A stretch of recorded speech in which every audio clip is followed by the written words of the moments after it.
नमस्कार दोस्तों, स्वागत है आपका हमारे YouTube चैनल जीके ट्रैकर पे। देखिए फ्रेंड्स, आज की वीडियो में हम बात करेंगे जो हमारी एक सीरीज़ है उत्तराखंड परीक्षावाणी रिवीजन सीरीज़। इस सीरीज़ का आज हमारा ये 8वां पार्ट है। इस सीरीज़ के अंदर हम पूरा जो परीक्षावाणी का पहला चैप्टर है, जहां पे पूरी परीक्षावाणी का आपको सार दिया गया है, उन्हीं वन लाइनर्स को यहाँ पे हम क्वेश्चन की फॉर्म में कवर करते हैं जो हमारे लिए इंपॉर्टेंट्स होते हैं। तो ये हमारा 8वां पार्ट है। हर वीडियो में 100 क्वेश्चन को देखते हैं। अभी तक 700 क्वेश्चन हम कवर कर चुके हैं। तो अगर आपने प्रीवियस वीडियोस नहीं देखे हैं, आप प्लेलिस्ट में जाके सभी वीडियोस को देख सकते हैं। चलिए आज की वीडियो को शुरू करते हैं। आज का हमारा पहला प्रश्न है, वंशी नारायण मंदिर किस घाटी में स्थित है। देखिए यहां पे हम क्वेश्चंस को करते हैं, साथ ही उनसे जुड़े हुए जो भी एक्स्ट्रा फैक्ट होते हैं कोशिश करते हैं उनको यहीं पर हम रिकॉल कर लें। तो बहुत ही पूरी कंप्लीट रिवीजन सीरीज ये आपके लिए है, आपको इसको फॉलो जरूर करना है। पहला प्रश्न, वंशी नारायण मंदिर कौन सी घाटी में है। सही आंसर है यह मंदिर उर्गम घाटी में है। जनपद पूछेगा तो यह आपके चमोली जनपद में स्थित है। ठीक है, वंशी नारायण मंदिर कहाँ है, चमोली के उर्गम घाटी में है। इस मंदिर को लेकर एक और प्रश्न बनता है कि पूरे साल में इस मंदिर के कपाट केवल एक बार खुलते हैं। कब खुलते हैं, तो रक्षाबंधन के अवसर पर ही इस मंदिर के कपाट खोले जाते हैं। ठीक है, पूरे साल में।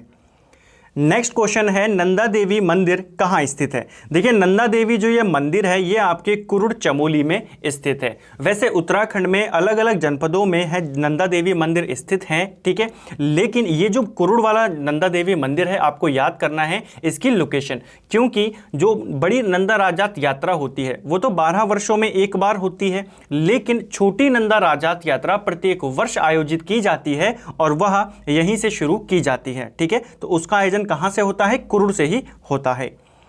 नेक्स्ट है, आदि गुरु शंकराचार्य ने किस स्थान पर पूर्णागिरि पीठ की स्थापना की थी। सही आंसर है जोशी मठ में। ठीक है, नेक्स्ट है, महाभारत के आदि पर्व के अनुसार पांडवों का जन्म व यज्ञोपवीत संस्कार कहाँ हुआ था। यज्ञोपवीत संस्कार यानी कि उनका जनेऊ संस्कार कहाँ पर हुआ और उनका जन्म कहाँ पे हुआ। सही आंसर है पांडुकेश्वर में। पांडुकेश्वर में पांडवों का जन्म होता है, यहीं पे उनका जनेऊ संस्कार होता है। ये उल्लेख हमें मिलता है महाभारत के आदि पर्व में। पांडुकेश्वर कहाँ पर है, तो ये चमोली जनपद में है। और पांडुकेश्वर में एक महत्वपूर्ण आपके लिए जो पॉइंट है वो ये है कि जो हमारे पास पंचबद्री हैं, ठीक है, पंच बद्रियों में से जो एक बद्री है योग ध्यान बद्री, उनका मंदिर भी कहां पर है, पांडुकेश्वर में स्थित है। ठीक है, नेक्स्ट है, जय और विजय नामक पर्वत कहाँ स्थित हैं। तो जय और विजय नामक जो ये पर्वत हैं ये आपके विष्णुप्रयाग में हैं। विष्णुप्रयाग चमोली जनपद में अलकनंदा और विष्णु गंगा, जो हमारी अलकनंदा और धौली गंगा, इन दोनों के संगम पर स्थित है। ठीक है, विष्णुप्रयाग कौन सी नदियों के संगम पर है, तो अलकनंदा और धौली गंगा। धौली गंगा कौन सी वाली, पश्चिमी धौली गंगा के संगम पर स्थित है विष्णुप्रयाग। और जहां पे ये संगम होता है इन्हीं दोनों ओर दो पर्वत हैं जिन्हें हम जय और विजय पर्वत के नाम से जानते हैं। ठीक है, चलिए नेक्स्ट है, नर और नारायण पर्वत को किसका स्वरूप माना जाता है। तो नर और नारायण पर्वत को अर्जुन और विष्णु का स्वरूप माना जाता है, यानी कि जो नर है उसे अर्जुन का स्वरूप माना जाता है और जो नारायण पर्वत है इन्हें विष्णु भगवान का स्वरूप माना जाता है। ठीक है, और ये पर्वत कहाँ पर है, तो ये आपके बद्रीनाथ धाम में स्थित हैं।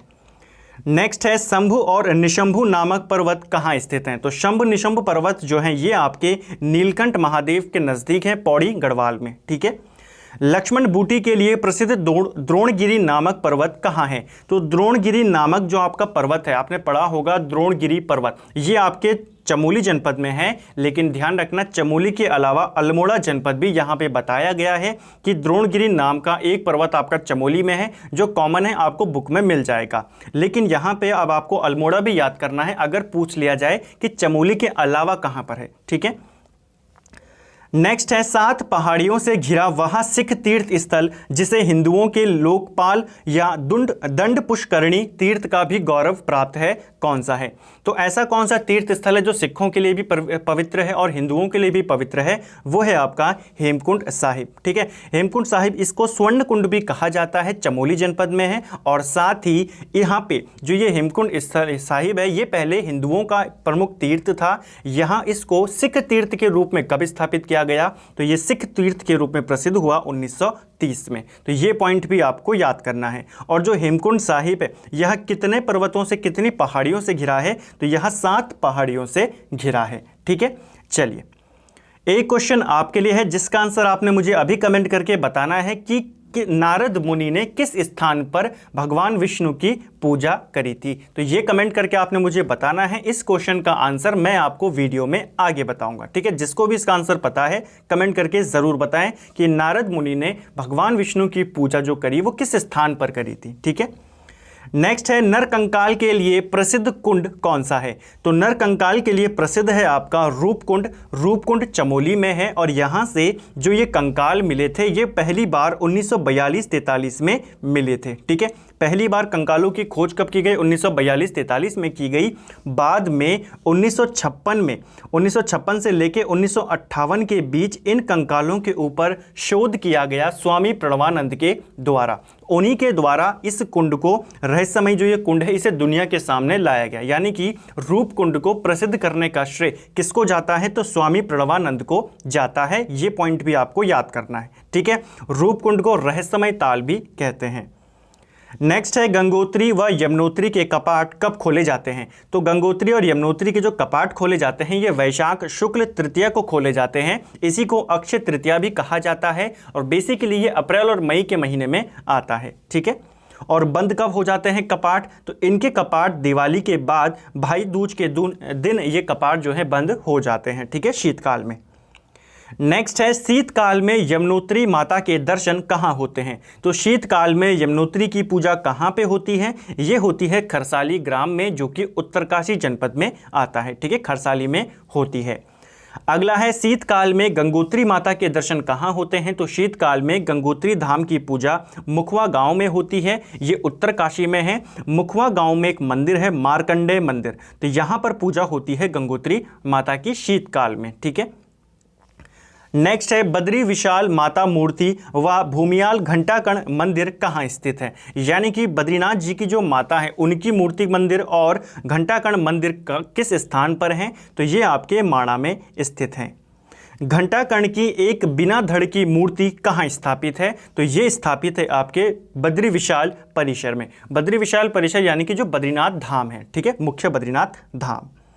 नेक्स्ट है बद्री विशाल मंदिर किस शैली में बना हुआ है। तो जो बद्रीनाथ धाम है यह का जो मुख्य मंदिर है कौन सी शैली में बना है, तो यह शंकुधारी शैली में बना हुआ है और नीलकंठ पर्वत शिखर पर यह मंदिर स्थित है। देखिए नीलकंठ को लेकर पहले भी मैं आपको क्लियर कर चुका हूं। अगर नीलकंठ महादेव मंदिर पूछेगा तो वो मंदिर आपका पौड़ी में है। नीलकंठ पर्वत पूछेगा तो पर्वत आपका चमोली में है। ठीक है, नेक्स्ट है शीतकाल में बद्री विशाल के दर्शन कहाँ होते हैं। तो शीतकाल में बद्रीनाथ धाम जब बंद हो जाता है तो उनकी पूजा कहाँ होती है, तो नरसिंह मंदिर जो कि आपका जोशीमठ में आता है वहाँ पे होती है। अगला है शीतकाल में बद्री विशाल की चतुर्मुखी मूर्ति के दर्शन कहाँ होते हैं। तो शीतकाल में उनकी पूजा तो नरसिंह मंदिर जोशीमठ में हो रही है, लेकिन जो उनकी चतुर्मुखी मूर्ति होती है वो कहाँ ले आई जाती है, वो योग ध्यान बद्री में ले आई जाती है। ठीक है, कहाँ पर, योग ध्यान बद्री में। और योग ध्यान बद्री की लोकेशन अभी मैंने आपको शुरुआत में बताई, ये आपके पांडुकेश्वर में स्थित है। ठीक है, नेक्स्ट है पंचबद्री में शामिल है। तो पंचबद्री में कौन कौन शामिल हैं, तो पंचबद्री में आते हैं बद्रीनाथ जिनको हम विशाल बद्री विशाल भी कहते हैं। इसके अलावा वृहद बद्री, सबसे पहले जो शंकराचार्य जी ने बद्रीनाथ स्थापित किए थे वो यहीं पर किए थे। ठीक है, शंकराचार्य द्वारा जो सबसे पहले स्थापित किए गए वो यहीं हैं, इसलिए इन्हें वृहद बद्री कहा जाता है। इसके अलावा योगध्यान बद्री, आदि बद्री और भविष्य बद्री, ये 5 हमारे पंचबद्रियों में आते हैं, ये आपको याद करना है। इसके अलावा इनके साथ आप 2 बद्री और जोड़ दें तो ये आपके सप्त बद्री बन जाएंगे। 5 तो ये हो गए पंचबद्रियों में, ये आपको याद करने हैं। इनके अलावा सप्त बद्री की अगर मैं बात करता हूं तो इसमें शामिल होते हैं, एक होते हैं आपके ध्यान बद्री और एक होते हैं नरसिंह बद्री। ठीक है, नेक्स्ट है पंच केदार में शामिल हैं। तो पंच केदारों में आते हैं आपके केदारनाथ जिनको प्रथम केदार कहा जाता है, मदमहेश्वरनाथ जिनको द्वितीय केदार, तुंगनाथ तृतीय केदार, रुद्रनाथ चतुर्थ केदार और कल्पेश्वर या कल्पनाथ जिन्हें हम पंचम केदार के नाम से जानते हैं। ठीक है, तो उसी क्रम में मैंने इनको लिखा है, पहले, दूसरे, तीसरे, चौथे और पांचवें। अगर बात करें इनकी लोकेशन की तो जो शुरुआत के आपके 3 आते हैं, 3 केदार, ये आपके रुद्रप्रयाग में हैं और अन्य 2 ये जैसे रुद्रनाथ हैं और कल्पनाथ, ये आपके चमोली जनपद में आते हैं। नेक्स्ट है बद्रीनाथ में तप्त कुंड के निकट स्थित है। तो बद्रीनाथ में तप्त कुंड के निकट में स्थित है आपका आदि बद्री। ठीक है, तो ये अभी आपको याद करना है। नेक्स्ट है शीतकाल में केदार भगवान और मदमहेश्वर भगवान के दर्शन कहाँ पर होते हैं। तो शीतकाल में केदारनाथ धाम और जो द्वितीय केदार है मदमहेश्वर, इनकी पूजा कहाँ पर होती है। तो ये पूजा आपके ऊखी मठ में एक मंदिर है ओंकारेश्वर मंदिर, वहाँ पर इनकी पूजा की जाती है शीतकाल में। ठीक है, जो केदारनाथ धाम है, मुख्य केदारनाथ धाम, वहाँ पर शिवजी के किस अंग की पूजा की जाती है। तो वहाँ पर शिवजी के पृष्ठभाग यानी कि उनकी पीठ की पूजा यहाँ पे की जाती है। ठीक है, उनके पिछले भाग की। अगर बात करें मदमहेश्वर में, तो मदमहेश्वर में शिवजी की नाभि की पूजा यहाँ पे की जाती है। ठीक है, और इन दोनों की पूजा शीतकाल में कहाँ होती है, ओंकारेश्वर मंदिर ऊखी मठ। नेक्स्ट है शीतकाल में तुंगनाथ मंदिर, तुंगनाथ भगवान की पूजा कहाँ होती है। तो शीतकाल में तुंगनाथ की जो पूजा होती है ये आपके मक्खू मठ में होती है। कहाँ पर है मक्खू मठ, आपके रुद्रप्रयाग जनपद में स्थित है। तुंगनाथ में भगवान शिव के किस अंग की पूजा होती है। तो यहाँ पर शिवजी के भुजाओं की पूजा की जाती है। नेक्स्ट है शीतकाल में रुद्रनाथ भगवान की पूजा कहाँ होती है। तो शीतकाल में रुद्रनाथ की पूजा गोपेश्वर चमोली में होती है। कौन सा केदार वर्ष भर खुला रहता है। तो कौन सा केदार है जो वर्ष भर खुला होता है, वो है आपका कल्पेश्वर, और यहाँ पे आपके भगवान शिव की जटाओं की पूजा यहाँ पे की जाती है। ठीक है, रुद्रनाथ में उनके मुख की पूजा होती है। ठीक है, नेक्स्ट है कौन सा केदार पितृतीर्थ के रूप में प्रसिद्ध है। तो पितृतीर्थ के रूप में प्रसिद्ध है आपका रुद्रनाथ। ठीक है, नेक्स्ट है केदारनाथ मंदिर किस शैली में बना है। तो केदारनाथ मंदिर जो है ये आपका कत्यूरी शैली में बना हुआ है। ठीक है, और इसी मंदिर के पीछे जो आपका मुख्य केदारनाथ मंदिर है, इसी के पीछे आपका पुरंदर पर्वत भी आता है। ठीक है, तो पूछा जाता है पुरंदर पर्वत कहाँ है। तो ये आपके रुद्रप्रयाग में केदारनाथ धाम के वाम में है, यानी कि उनके पीछे है। नेक्स्ट है ब्रह्म कमल के लिए कौन सा केदार प्रसिद्ध है। तो ब्रह्म कमल के लिए प्रसिद्ध केदार है रुद्रनाथ। शिव पार्वती विवाह स्थल के रूप में प्रसिद्ध है। तो सही आंसर है इसका त्रिजुगी नारायण। त्रिजुगी नारायण वह स्थान है जहाँ पे शिव और पार्वती जी का विवाह होता है भगवान विष्णु की उपस्थिति में। कहाँ आता है यह स्थान, ये आपके रुद्रप्रयाग जनपद में आता है। नेक्स्ट है केदारनाथ में स्थित पौराणिक पवित्र पंचकुंड कौन से हैं। तो देखिए केदारनाथ में भी पंचकुंड यहाँ पे दिए गए हैं, जो आपको याद करने हैं कौन कौन से वो पंचकुंड हैं। तो एक है आपका रेतस कुंड, हंस कुंड, उदक कुंड, अमृत कुंड और हवन कुंड। ये 5 कुंड आपके कहाँ पर हैं, ये केदारनाथ में है, यानी कि रुद्रप्रयाग जनपद में है। ये क्वेश्चन आपको सीधा ऐसे भी पूछा जा सकता है कि बताइए रेतस कुंड कौन से जनपद में है। ठीक है, तो आपको 5 का नाम याद करना है। इसके अलावा हमने बद्रीनाथ में भी पंचकुंड पढ़े हैं, ये आपको याद होंगे। तप्त कुंड, नारद कुंड, सत्यपत कुंड, त्रिकोण कुंड और मानुषी कुंड। ये पंचकुंड बद्रीनाथ में हैं और ये पंचकुंड आपके केदारनाथ में हैं। ठीक है, तो ये दोनों बातें आपको याद होनी चाहिए। नेक्स्ट क्वेश्चन है शिला कहाँ स्थित है। तो ये जो शिला है आपकी शिला, ये कहाँ पर है, ये आपके अगस्त्य मुनि में स्थित है। ठीक है, और ये रुद्रप्रयाग में आती है। देखिए ऊपर हमने बद्रीनाथ में स्थित पंचकुंडों को देखा, बद्रीनाथ में ही आपकी पंचधाराएं भी स्थित हैं। उन पंचधाराओं के नाम आपको याद होने चाहिए। एक बार मैं आपको बता देता हूँ, आप उनको याद रखिएगा। ठीक है, आपको 5 की 5 धाराएं याद होनी चाहिए। कौन कौन सी होती हैं, प्रहलाद धारा है एक है आपकी कुर्म धारा, इसके अलावा उर्वशी धारा, इसके अलावा भृगु धारा। ठीक है, भृगु धारा आपकी बद्रीनाथ में स्थित है। ठीक है, और इसके अलावा आखिरी आती है इंदु धारा। इसके अलावा पंचशिलाएं, क्योंकि अब हमें काफी सारी शिलाओं के बारे में यहाँ पे पढ़ना है, तो पंचशिलाओं में कौन कौन आती हैं वो भी आपको याद करना है। पंचशिलाएं भी बद्रीनाथ में है, जिसमें से एक है नारद शिला, एक है वाराह शिला, एक है गरुड़ शिला, एक है आपकी मार्कंडेय शिला और एक है आपकी नरसिंह शिला। ये पंचशिलाएं हैं, जिससे पहले मैंने बताई वो पंचधाराएं हैं। चलिए आगे चलते हैं।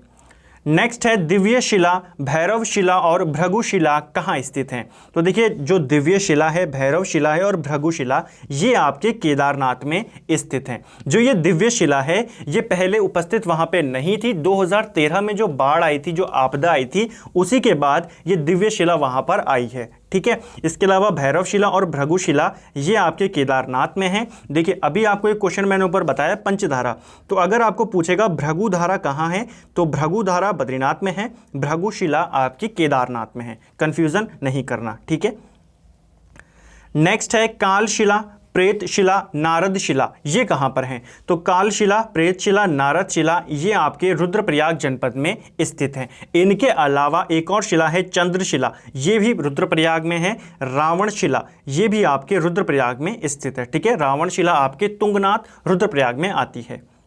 नेक्स्ट है केदारनाथ के अलावा एक और दिव्य शिला कहाँ स्थित है तो एक दिव्य शिला आपके केदारनाथ में है और दूसरी दिव्य शिला आपके यमुनोत्री में है। बहुत ज़्यादा कन्फ्यूज़न है यहाँ पर, बहुत सारी लोकेशन है, बहुत सारे महत्वपूर्ण प्लेस हैं, आपको इनको ध्यान से पढ़ना है, इनको याद करना है, ठीक है। चलिए नेक्स्ट है भगीरथ शिला कहाँ स्थित है तो भगीरथ शिला जो है ये आपके गंगोत्री में स्थित है। रणशिला, बाराही शिला और भीमशिला, कुर्मशिला ये सभी शिलाएं आपकी चंपावत जनपद में स्थित हैं। नारसिंही शिला कहाँ है तो ये आपके देवप्रयाग में आती है। अगला है उत्तराखंड में कुल कितने तपोवन हैं तो उत्तराखंड के अंदर कुल कितने तपोवन हैं अगर हम बात करें तो कुल मिला के 4 तपोवन है। एक है आपका ऋषिकेश के पास है जिसको हम टिहरी में मानते हैं, ठीक है, टिहरी का तपोवन जहां पे लक्ष्मण जी ने अपनी अंतिम समय में तपस्या करी थी। दूसरा तपोवन आपके बद्रीनाथ के समीप है चमोली जनपद में। तीसरा आपका गौमुख के निकट है उत्तरकाशी में और चौथा जो आपका तपोवन है वो आपका धारचूला पिथौरागढ़ जनपद में स्थित है। तो ये 4 तपोवन है, आपको याद करने हैं। नेक्स्ट है रक्तवन, सुंदरवन व नंदनवन कहाँ स्थित हैं तो ये सभी वन आपके तपोवन में स्थित हैं जो कि गौमुख के निकट है, यानी कि उत्तरकाशी में ये सभी आपके स्थित हैं। ब्यास गुफा, गणेश गुफा, मुचकुंद गुफा ये कहाँ हैं तो ये सारी गुफाएं पेपर में पूछी जा चुकी हैं और ये आपके माणा गांव के निकट स्थित हैं। मातंग व श्रृंगी गुफा किस जनपद में स्थित हैं तो मातंग और श्रृंगी गुफा ये आपके उत्तरकाशी जनपद में स्थित है, ठीक है। मातंग गुफा और श्रृंगी गुफा कहाँ हैं ये आपके उत्तरकाशी जनपद में स्थित हैं। नेक्स्ट है द्रोण गुफा कहाँ है तो द्रोण गुफा आपके देहरादून जनपद में आती है। पाताल भुवनेश्वर गुफा किस जनपद में है तो पाताल भुवनेश्वर गुफा ये आपके पिथौरागढ़ में है। काफ़ी कॉमन है, आपको पता भी होगा, कई बार ये पूछा भी गया है, ठीक है, इंपॉर्टेंट क्वेश्चन है पाताल भुवनेश्वर गुफा। इसके अलावा भोलेश्वर गुफा, कोटेश्वर गुफा, शैलेश्वर, मुक्तेश्वर, महेश्वर, डांडेश्वर, घुंसरा और स्वधाम ये सभी गुफाएं आपकी पिथौरागढ़ जनपद में आती हैं। नेक्स्ट है गणनाथ और पांडुखोली गुफा कहाँ स्थित हैं तो गणनाथ गुफा और पांडुखोली गुफा ये आपके अल्मोड़ा में आती हैं। गौरी मंदिर व जोगाबाड़ी गुफा कहाँ स्थित हैं तो गौरी मंदिर और जोगाबाड़ी गुफा ये आपके बागेश्वर में आते हैं। गौरी कुंड के जल में डूबा हुआ एक शिवलिंग कहाँ स्थित है तो गौरी कुंड में जो एक जल में डूबा हुआ शिवलिंग है ये आपके गंगोत्री में स्थित है, ठीक है, गौरी कुंड। नेक्स्ट है चंदोमती माता मंदिर किस जनपद में स्थित है तो जो चंदोमती माता मंदिर है ये आपके उत्तरकाशी में है। ये पॉइंट आपको याद करना है, उत्तरकाशी में जो उसके नज़दीक यह मंदिर स्थित है। नागनी देवी मंदिर कहाँ है तो यह मंदिर भी उत्तरकाशी में आता है। भारत तिब्बत व्यापार हेतु गर्तांगली मार्ग कहाँ स्थित है तो गर्तांगली मार्ग हाल ही में इसको खोला गया है और ये आपके उत्तरकाशी में लंका नामक जगह पर स्थित है, ठीक है। नेक्स्ट है भागीरथी को पी जाने वाले जनहू ऋषि का आश्रम कहाँ स्थित है तो वही ऋषि जिन्होंने पूरी भागीरथी को पी लिया था, जनहू ऋषि, इनका आश्रम उत्तरकाशी के भैरव घाटी में स्थित है। एक क्वेश्चन मैंने आपको शुरुआत में पूछा था कि नारद मुनि ने किस स्थान पर भगवान विष्णु की उन्होंने पूजा करी थी, इसका सही आंसर है विष्णु प्रयाग, ठीक है। विष्णु प्रयाग में इन्होंने भगवान विष्णु की पूजा करी थी, किसने, नारद जी ने। विष्णु प्रयाग कौन सी नदियों के संगम पर है मैंने आपको बताया था, अलकनंदा और पश्चिमी धौलीगंगा। चलिए आगे चलते हैं। अमरनाथ की तरह बर्फ का शिवलिंग कहाँ स्थित है तो अमरनाथ जी की तरह जो बर्फ का शिवलिंग है ये कहाँ पर है आपके, ये चमोली जिले में टिम्मरसैंण गुफा है वहाँ पर ये स्थित है, ठीक है। टिम्मरसैंण गुफा कहाँ आती है तो चमोली की नीति घाटी में स्थित है। टिहरी नगर डैम में विलीन हो गया था। तो देखिए टिहरी जो नगर था, पुरानी टिहरी, ये कब डैम में डूबी थी? सही आंसर है 29 अक्टूबर 2005 में। अपने प्रीवियस किसी वीडियो में मैंने इसको 2002 बताया था, आप इसको करेक्शन कर लेना, ठीक है। कल एक फ्रेंड ने कमेंट भी किया था, तो आप इसको करेक्ट कर लेना। 2005 इसका सही आंसर है, 2002 बाय मिस्टेक हो सकता है उसको मैंने बता दिया हो, ठीक है। तो आप इसको करेक्ट कर लेना, 2005 29 अक्टूबर इसका सही आंसर है। नेक्स्ट है नैनीताल जिले की सबसे ऊंची चोटी कौन सी है? तो नैनीताल जिले की जो सबसे ऊंची चोटी है ये है आपकी नैना पीक, जिसको हम चाइना पीक के नाम से भी जानते हैं। नेक्स्ट है पर्वतीय फल बाजार के रूप में प्रसिद्ध है। तो पर्वतीय फल बाजार के रूप में प्रसिद्ध है आपका भोवाली। गुलाब घाटी कहाँ स्थित है? गुलाब घाटी आपके काठगोदाम में स्थित है। काठगोदाम कहाँ आता है, कौन से जनपद में है? नैनीताल में है। नेक्स्ट है कॉर्बेट का प्रवेश द्वार किसे कहा जाता है? तो कॉर्बेट का प्रवेश द्वार ढिकाला को कहा जाता है। गर्जिया देवी मंदिर कहाँ स्थित है? तो गर्जिया देवी मंदिर ये आपके नैनीताल जनपद में स्थित है। और कौन सी नदी के बीच में स्थित है? तो कोसी नदी के बीच में यह मंदिर स्थित है। पेपर में क्वेश्चन पूछा जा चुका है, ठीक है। नेक्स्ट क्वेश्चन है सीता जी की तपस्थली व वाल्मीकि आश्रम के लिए प्रसिद्ध सीतावनी कहाँ स्थित है? तो सीतावनी आपके नैनीताल जनपद में आता है, ठीक है। नैनीताल में रामनगर के निकट यह स्थित है। दूनागिरी मंदिर कहाँ है? तो दूनागिरी मंदिर आपके अल्मोड़ा में है। इसके अलावा कसार देवी मंदिर भी आपके अल्मोड़ा में है। ब्राइड एंड कॉर्नर नामक पर्यटन स्थल कहाँ स्थित है? ये क्वेश्चन भी पेपर में पूछा जा चुका है, इसको नामक कर देना, ठीक है। तो ब्राइड एंड कॉर्नर ये जो पर्यटन स्थल है आपके अल्मोड़ा जनपद में स्थित है। नेक्स्ट है कटारमल सूर्य मंदिर कहाँ स्थित है? तो कटारमल मंदिर किसको समर्पित है? ये सूर्य को समर्पित है। कत्यूरी राजा कटारमल के द्वारा इसको बनाया गया था और ये आपके अल्मोड़ा में है। और इसी मंदिर को बड़ादित्य के नाम से भी जाना जाता है, ठीक है। नेक्स्ट है गांधी कुटी कहाँ स्थित है? तो गांधी कुटी ताड़ीखेत अल्मोड़ा में स्थित है।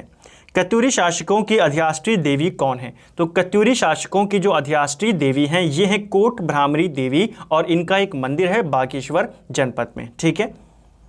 नेक्स्ट है भद्रकाली शक्तिपीठ कहाँ स्थित है? तो भद्रकाली शक्तिपीठ आपके बागेश्वर में स्थित है। चौमू या चौमुहू मंदिर कहाँ स्थित है? तो चामू या चौमुहू मंदिर जो है ये आपके पंचेश्वर में है। पंचेश्वर आपका चंपावत में है। और इन्हीं को जो ये चौमुहू मंदिर है, ये जो चामू देवता हैं, इन्हें पशुओं को देवता के रूप में माना जाता है। इनका मंदिर कहाँ पर है? पंचेश्वर में है। विविध फल बागानों के लिए प्रसिद्ध है। तो विविध फल बागानों के लिए प्रसिद्ध है अल्मोड़ा का जालना। फलोद्यानों के देश के नाम से प्रसिद्ध है। तो फलोद्यानों के देश के नाम से प्रसिद्ध है आपका चौबटिया, ठीक है। ये भी अल्मोड़ा में है। नेक्स्ट है अल्मोड़ा स्थित जागेश्वर धाम किस नदी के किनारे है? तो जो जागेश्वर धाम है ये कहाँ है? आपका अल्मोड़ा में है। कौन सी नदी के तट पर है? तो ये आपके जटागंगा नदी के तट पर स्थित है। ये जो जागेश्वर धाम है यहाँ 124 मंदिरों का एक समूह है। 124 छोटे बड़े मंदिर यहाँ पर हैं। इन मंदिरों का निर्माण यहाँ पे माना जाता है कि जो कत्यूरी शासक था शालिवाहन देव, उनके द्वारा इसका निर्माण यहाँ पे करवाया गया। इन मंदिरों में सबसे प्राचीन मंदिर की बात करें, पूछा जाता है आपको प्रश्न कि जागेश्वर धाम में सबसे प्राचीन मंदिर कौन सा है? तो आप बताएंगे मृत्युंजय मंदिर यहाँ का सबसे प्राचीन मंदिर है। और अगर सबसे विशाल मंदिर पूछा जाता है तो दिनदेश्वरा मंदिर जो है यहाँ का सबसे विशाल मंदिर है। कौन सी नदी के तट पर है? ये जटागंगा के तट पर है। और जागेश्वर धाम को उत्तराखंड का 5वां धाम भी कहा जाता है। नेक्स्ट है प्रसिद्ध सोमेश्वर महादेव मंदिर का निर्माण किसने करवाया था? तो सोमेश्वर महादेव मंदिर का निर्माण चंद राजा सोमचंद ने करवाया था। राज्य में पिथौरागढ़ के अलावा छोटा कैलाश पर्वत किस जनपद में स्थित है? तो ऐसे क्वेश्चन आपको नई परीक्षा वाणी में काफ़ी देखने को मिलेंगे कि जो एक चीज़ फेमस है वो अन्य जगहों पे भी स्थित है। तो जो छोटा कैलाश पर्वत है ये हम सभी को पता है ये पिथौरागढ़ में है। लेकिन अगर पूछेगा पिथौरागढ़ के अलावा कहाँ पर है, आप नैनीताल बता देना। नेक्स्ट है प्रसिद्ध लंदन फोर्ट किला कहाँ स्थित है? तो लंदन फोर्ट किला जो है आपका ये आपके पिथौरागढ़ में आता है। एक हथिया देवाल कहाँ स्थित है? तो एक हथिया देवाल आपके पिथौरागढ़ में आता है, थल केदार के नज़दीक। नेक्स्ट है जौहार क्षेत्र का प्रवेश द्वार किसे कहा जाता है? तो जौहार क्षेत्र का प्रवेश द्वार मुंशियारी को कहा जाता है। प्रसिद्ध हाटकालिका मंदिर कहाँ स्थित है? तो हाटकालिका जो मंदिर है आपका यह गंगोली हाट पिथौरागढ़ में स्थित है। नेक्स्ट क्वेश्चन है आपका कोटगाड़ी देवी मंदिर किस जनपद में आता है? तो कोटगाड़ी देवी मंदिर, जिसे कोकिला मंदिर के नाम से भी जाना जाता है, यह मंदिर आपके पिथौरागढ़ जनपद में स्थित है। मुनस्यारी व धारचूला में किसे हरिद्वार के समान माना जाता है? सही आंसर है छिपला केदार को। ये भी आपके पिथौरागढ़ में है। जैसा महत्व गढ़वाल के लोगों का हरिद्वार के लिए है, वही महत्व मुनस्यारी और धारचूला के लोगों का छिपला केदार के लिए है। ठीक है, यानी कि उनका छिपला केदार उनके लिए हरिद्वार की तरह है। नेक्स्ट है, राम की पैड़ी कहाँ स्थित है? तो राम की पैड़ी आपके रामेश्वर में है। रामेश्वर आपके पिथौरागढ़ जनपद में आता है। हरिद्वार स्थित हर की पैड़ी का निर्माण किसने करवाया था? तो हर की पैड़ी का निर्माण ये कराया था जो राजा विक्रमादित्य थे, इनके द्वारा हर की पैड़ी का निर्माण अपने बड़े भाई भृतहरि की स्मृति में इन्होंने कराया था। ठीक है, और हर की पैड़ी का जीर्णोद्धार किसने करवाया था? तो अकबर के सेनापति थे राजा मान सिंह, इनके द्वारा करवाया गया था। नेक्स्ट है, हरिद्वार की अधिष्ठात्री देवी कौन है? तो हरिद्वार की अधिष्ठात्री देवी है माया देवी। हरिद्वार किन पर्वतों के बीच बसा है? तो हरिद्वार जो है दो पर्वतों के बीच में बसा हुआ है। एक तरफ है बिल्व पर्वत, एक तरफ है नील पर्वत। जो बिल्व पर्वत है इसके ऊपर मनसा देवी का मंदिर है, और जो नील पर्वत है यहाँ पे चंडी देवी का मंदिर है। तो दोनों पर्वतों को भी आपको याद करना है, कौन से पर्वत पे कौन सा मंदिर है ये भी आपको याद करना है। ठीक है, नील पर्वत पे चंडी देवी, बिल्व पर्वत पर मनसा देवी का मंदिर है। नेक्स्ट है, हरिद्वार में भारत माता मंदिर का निर्माण कब किया गया? तो भारत माता मंदिर कहाँ है? ये आपके हरिद्वार में है, और इसका निर्माण 1983 में किया गया था। ठीक है। नेक्स्ट है, सप्तेश्वर किस जनपद में स्थित है? तो सप्तेश्वर आपके चंपावत में स्थित है। सप्तेश्वर बेसिकली 7 जो प्राचीन मंदिर है उनका एक समूह है, और कौन कौन से इसमें शामिल हैं, कौन कौन से मंदिर हैं, तो आपको नाम याद रखने हैं। एक है आपका बालेश्वर मंदिर, बालेश्वर हो गया। इसके अलावा डिप्टेश्वर मंदिर हो गया, क्रांतेश्वर, ताड़केश्वर, ऋषेश्वर, घटकेश्वर और मानेश्वर। ये 7 मंदिर स्थित हैं आपके चंपावत में। हज़रत अलाउद्दीन अहमद शाबिर की दरगाह कहाँ स्थित है? तो हज़रत अलाउद्दीन अहमद शाबिर की दरगाह आपके पिराने कलियार रुड़की में स्थित है। नेक्स्ट है, प्रसिद्ध रोबर्स गुफाएं कहाँ स्थित हैं? बहुत बार पेपर में पूछा गया है। इन रोबर्स गुफाओं को चोरों की गुफा भी कहा जाता है, और ये आपके देहरादून के गुच्चू पानी में स्थित हैं।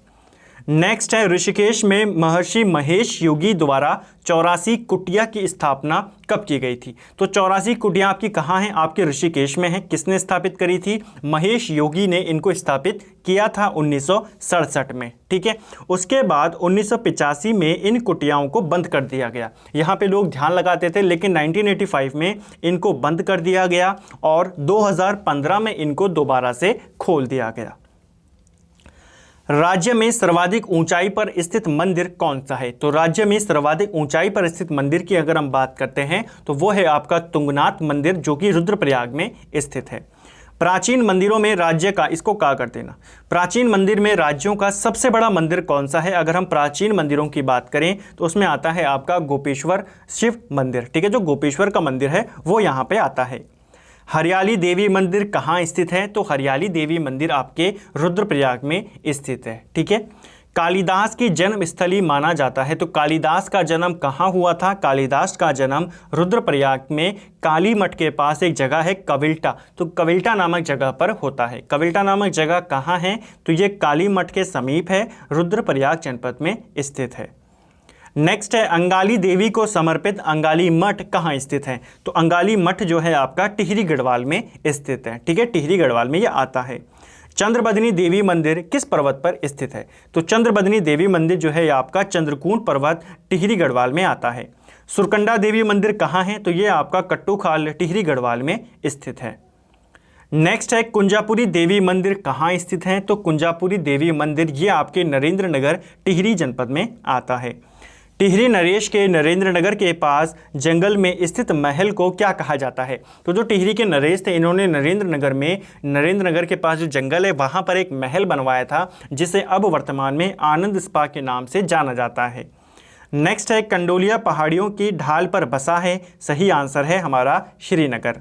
कालिदास ने कर्ण आश्रम को क्या कहा है? कालिदास ने कर्ण आश्रम को किसलय प्रदेश कहा था। ठीक है, कर्ण आश्रम जो है आपका ये मालिनी नदी के तट पर स्थित है।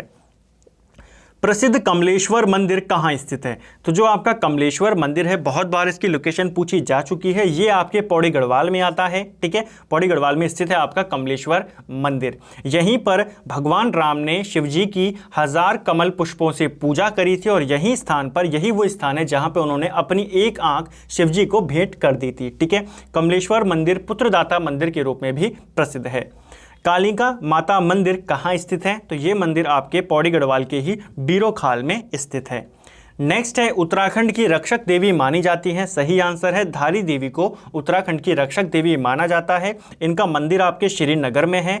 अलकनंदा नदी के तट पर इनका मंदिर स्थित है और इस मंदिर को उत्तराखंड का रहस्यमय मंदिर भी कहा जाता है, क्योंकि जैसे जैसे दिन आगे बढ़ता है, दिन गुजरता है, वैसे वैसे यहाँ की जो मूर्ति है उसमें जो परिवर्तन है वो होने लगता है, यानी कि दिन गुजरते के साथ साथ मूर्ति में यहाँ पे बदलाव होता है, ठीक है। धारी देवी मंदिर में यह मंदिर काली देवी को समर्पित है। तो फ्रेंड्स, ये था हमारा उत्तराखंड रिवीजन सीरीज का पार्ट 8। हमारा यहाँ पे हमने देखा 800 क्वेश्चंस को हम यहाँ पे कवर कर चुके हैं। तो आपके रिवीजन के लिए सबसे बेस्ट सीरीज है। 800 क्वेश्चन, हर वीडियो में आपको 100 क्वेश्चन मिलेंगे और लगभग 35 मिनट की वीडियो होती है। 30 से 35 मिनट की आपके 100 क्वेश्चन यहाँ पे बन जाते हैं। साथ ही एक्स्ट्रा फैक्ट के साथ हम उनको डिस्कस करते हैं। तो उम्मीद करता हूँ आपको ये सीरीज अच्छी लग रही होगी। वीडियो अगर आपको पसंद आया है, वीडियो को लाइक करें।